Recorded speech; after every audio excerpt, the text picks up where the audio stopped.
بعد الاستفزازات الخطيرة واللا مقبولة التي صاحبت افتتاح بطولة إفريقيا للاعبين المحليين الجمعة بالجزائر،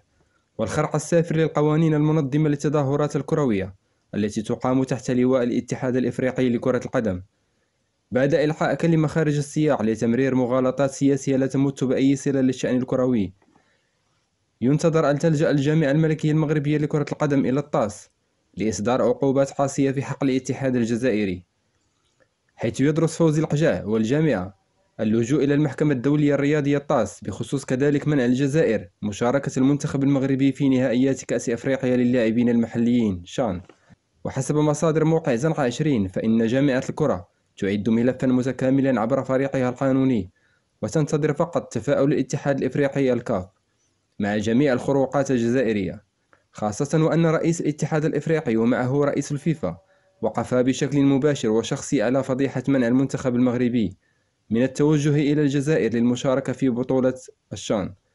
وأشار بلاغ صدر عن الجامعة الملكية إلى العبارات العنصرية الموجهة للجماهير المغربية المعترف بتحضرها وأخلاقها النبيلة المعترف بها عالميا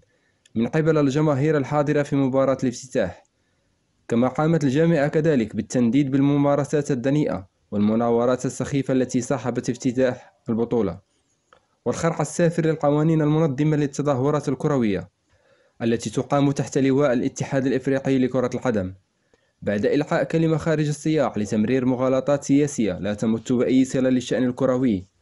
كل هذه الخروقات جعلت المتتبعون للشأن الرياضي يشيرون إلى أن لجنة الانضباط التابعة للفيفا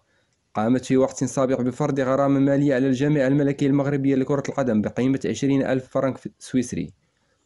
كما أدرجت بعض العقوبات في حق الجماهير المغربية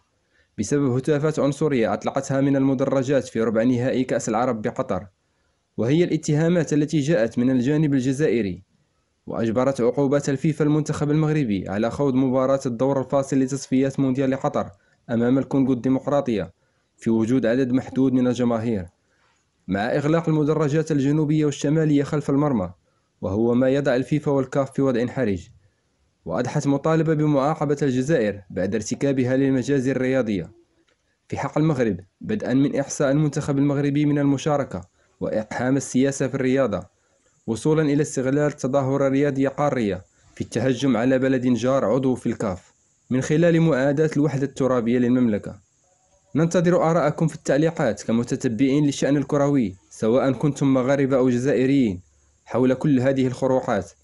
هل الجزائر تستحق العقاب أم أن كل ذلك أمر عادي لا يستحق تدخل الأجهزة الوصية عن اللعبة؟ لا تنسوا دعمنا بالضغط على زر لايك وإعجاب مع تفعيل الجرس لتكونوا أول من يتوصل بالخبر.